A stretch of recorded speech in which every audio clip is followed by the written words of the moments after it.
Kagulat World.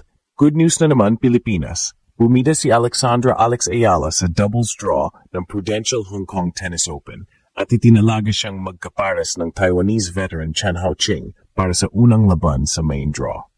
Ayon sa official draws at live score pages, naka-schedule ang kanilang unang pagsubok laban sa pairing ni Kamila Rakhimova at Alexandra Sasnovich sa Lunes, October 27. Isang big match na pwedeng magpasiklab ng upset at magbigay ng malaking spotlight kay Alex sa Asian Swing Finale. Ito ang klaseng draw na pwedeng mag-ignite ng viral moment. Si Chen Haoqing ay isang seasoned doubles specialist na may malalim na karanasan at maraming titulo sa tour.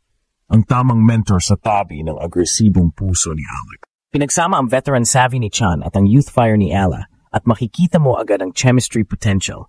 Si Chen ang magdadala ng court IQ at positioning, habang si Alex naman ang magbibigay ng explosiveness at sharp angle poaching.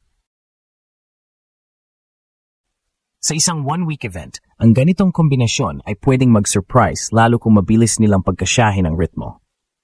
Tactical quick take. Laban sa Rakhimova at Sasnovich, kailangang pagtuunan ni Chen at Ayala ang serve placement at aggressive net play. Sapagkat parehong malalakas sa baseline ang kanilang opponents at kaya nilang magtayo ng rhythm. Expect Chen na mag-command ng poaching responsibilities at doubles formations, habang si Alex ang mag-exploit ng open courts at mag-pressure sa returns. Kung may papakita nila ang sharp reflexes at solid communication, posible silang mag-push deep sa draw. Para sa Filipino fans, malaki ang kahulugan nito. Hindi lang singles campaign ni Alex ang pinagmamasdan, lumalawak na ang kanyang repertoire sa doubles, at kasama na siya sa main draw ng isang WTA 250 event. Ang pagkakaroon niya ng isang proven partner tulad ni Chen ay malinaw na strategic move, hindi lang para sa points, kundi para sa experience at exposure sa pinakamataas na antas ng tour. Cliffhanger. Match day na ang plano, ang tanong ng buong bansa. Kaya ba nina Chen at Ayala nagulatin ang draw at magtala ng malaking upset sa opening round? Abangan natin ang order of play at live score sa Lunes.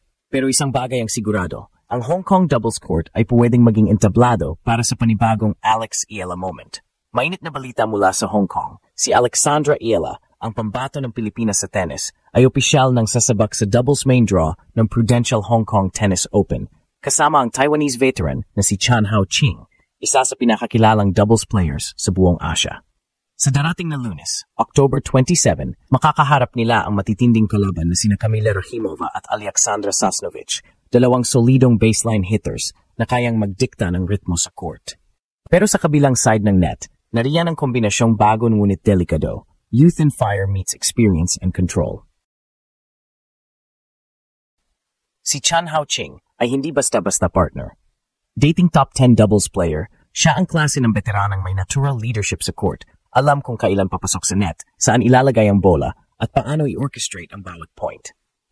Si Ella naman, sa kanyang edad at momentum mula sa Asian tournaments, ay nagdadala ng bagong enerhiya at fearless aggression na pwedeng magbago ng tempo ng laban anumang oras.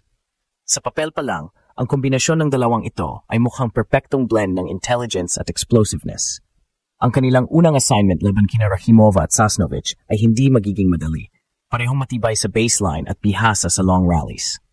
Para makalamang, kailangan gamitin ni Chen at Ayala ang smart serve placements, aggressive net poaching, at quick reflex communication. Si Chen ang natural na court general, habang si Alex ang magiging wild card, unpredictable, explosive, at handang umatake sa open spaces.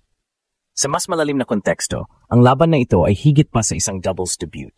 Ito ay representasyon ng paglawak ng saklaw ni Alex sa world tennis, mula sa pagiging promising singles player tungo sa pagiging all-around threat. Ang partnership niya kay Chen ay isang matalinong hakbang para matuto mula sa isang veterana at makuha ang karanasang kailangan para sa mas mataas na antas ng kompetisyon. Habang papalapit ang match day, ang tanong ng mga Pinoy tennis fans, kaya bang gulatin ni Ayala at Chen ang mas matataas na ranggo? Isang panalo lang ang kailangan para magliyab ulit ang pangalan ni Alex sa international spotlight at posibleng magsimula ito sa mismong doubles court ng Hong Kong. Sa pagpapatuloy ng kwento, malinaw na hindi lang basta doubles debut ang laban ni Alex Ayala sa Hong Kong. Ito ay isang strategic evolution ng kanyang karera. Sa edad na 20, bihira sa mga batang tennis players na magkaroon ng pagkakataong makasama ang isang world-class doubles veteran tulad ni Chen Haoqing na may mahigit 500 WTA matches sa kanyang resume. Para kay Alex, ito ay parang masterclass sa real time. Bawat serve, bawat poach, bawat tactical switch ay pagkakataong matuto mula sa isa sa pinakamahusay sa Asia. Sa practice sessions bago ang tournament, napansin ng ilang insiders na mabilis mag-adapt si Alex sa doubles system ni Chan. Mula sa dating full baseline game, mas nakikita ngayon ang pag-improve ni Ala sa net movement at anticipation, mga aspeto ng laro na madalas nagiging susi sa doubles success. Ayon sa ilang observers, kapag nag-click ang rhythm nilang dalawa, pwedeng maging dark horse pair ito sa Hong Kong Open. Hindi rin basta-basta ang motivation ni Alex.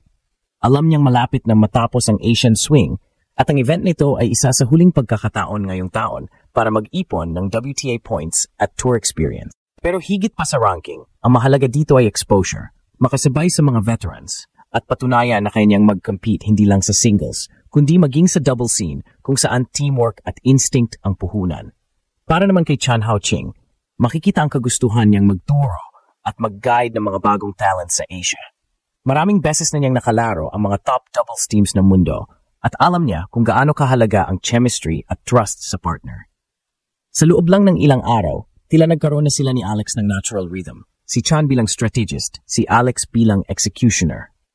Kung maganda ang simula nila kontra Rakhimova at Sasnovich, posible silang makakuha ng momentum at makapasok sa quarterfinals. At kapag nangyari yon, siguradong mas lalakas ang sigaw ng buong Pilipinas. Dahil bawat panalo ni Alex, lalo na sa ganitong stage, ay simbolo ng pag-angat ng Pinoy tennis sa global arena. Sa gitna ng lahat ng pressure at spotlight, nananatiling kalmado si Ala, handang ipaglaban hindi lang ang kanyang pangalan, kundi ang bandera ng bansa sa isa na namang international court.